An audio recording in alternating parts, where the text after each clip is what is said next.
Is rather a phenomenon on the political scene as a citizen politician making his first try for public office. He was elected California's 33rd governor in 1966 by a majority of something around over 1 million votes, and he held that office, you know, for 8 years. And he used to joke that in his earlier profession he used to ride off in the sunset with the words, "the end," on his back. But there are those who would say that Ronald Reagan, 1975, may only be the beginning. Would you all please the former governor of California, Ronald Reagan.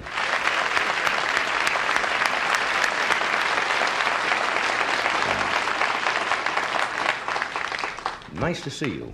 Nice to be here, John, and nice of you to have me here after, a little more than 2 months unemployment. That's right. How does it feel to be, well, you're not really unemployed now because I know you're doing a syndicated column and for many news, around 120 papers, I think, and a radio show and on the lecture tour, but how does it feel to be, I don't know if they use the word temporarily out of politics or not, but we'll get into that later.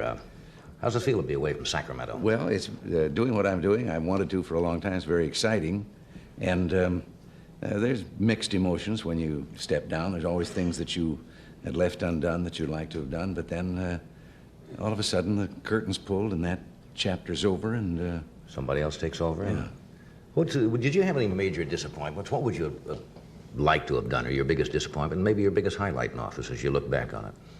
Well, I'll start with the biggest highlight. First of all, was proving that some things I'd long believed as a citizen would work, that you could introduce common sense in government, and after the first traumatic shock, you kind of made some of it work. We came into quite a mess, and at the end of 8 years, you know, government in the United States, federal, state, and local, has been growing for 20 years in size about 2.5 times as fast as the increase in population.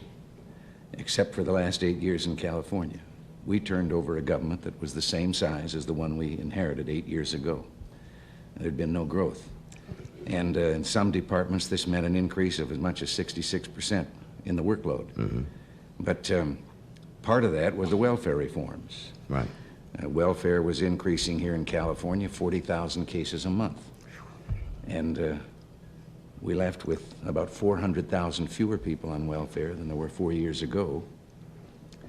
This saved the taxpayers about $1 billion, but what was equally important, we were spread so thin we couldn't do what we should have done for the really needy, the really deserving, and we were able to increase their grants by way of those reforms 43%. Now, you asked for what was the greatest disappointment. The people handed it to us when I think they were deceived, but when they voted down the tax limitation plan. I still say that the answer to our problems in this country, even at the national level, is to have a law that says there is a percentage limit of the people's earnings that government cannot go beyond without the consent of the people. You're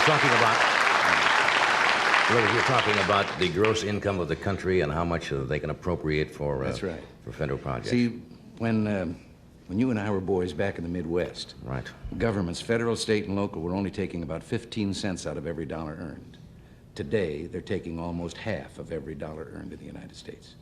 And most people don't realize it because the taxes are hidden in the so-called business taxes. You know, the politician that stands up and yells, "Oh, let's save the little man, let's tax business," and everybody yells, "Hooray." But they haven't figured out that every tax on business is just a part of the cost of production. And the customer winds up paying it when he buys the product. It's a hidden sales tax. There's 116 of them in the suit of clothes that each one of us is wearing. Suppose a lot of economists have suggested, and I don't know that it'll ever come to be in this country, that if they closed all of the loopholes and corporations and maybe tax loopholes and even on the rich certain loopholes and made a percentage income and made a flat fee without all of the deductions, that the government might raise as much money as they do now. Oh, sure. And really, the loopholes, this has been overdone by the politicians, too. No. The bulk of the money that is taken by what are called loopholes are the legitimate deductions with which, if the people didn't have them, they couldn't pay their income tax. Interest on their mortgage, interest on the installments on their car, their property taxes on their home, if they have one, and so forth. These are, in politicians' eyes, loopholes.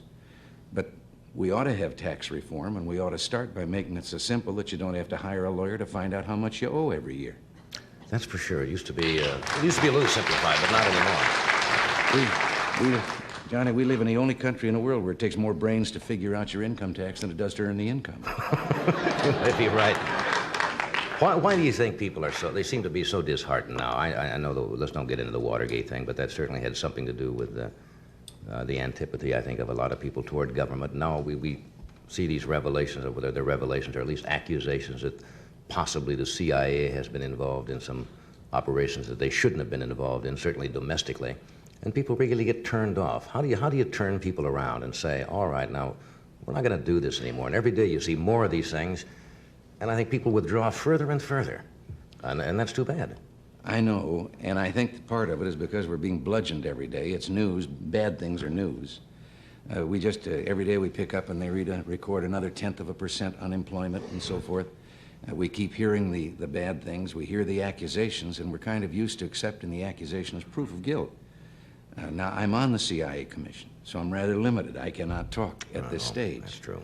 But I think one of the sad things is that the American people cannot know instead, frankly, we have to have a counterintelligence organization for our own safety. If the American people knew the extent to which we're being spied on by the Russians, they'd throw détente out the window, and Brezhnev and a few fellows with it. Well, obviously, I agree that that has to go on internationally to protect your national security, but when they start looking at their own congressmen and own private citizens whose only threat to national security seem to be to voice some difference of opinions, that's going a little over the line, isn't it? No, because, well, again, as I say, that's right. We can't give any progress reports. You want to speak into the ashtray here and tell me privately? All I'd say to the people is wait until the report comes in. And I think when a report comes in, maybe they might be greatly reassured. Yeah. I didn't mean to put you behind the 8 ball there. I realize, of course, you're on that commission and you couldn't expand on that. Let's take a brief break and we'll come right back and get on another subject.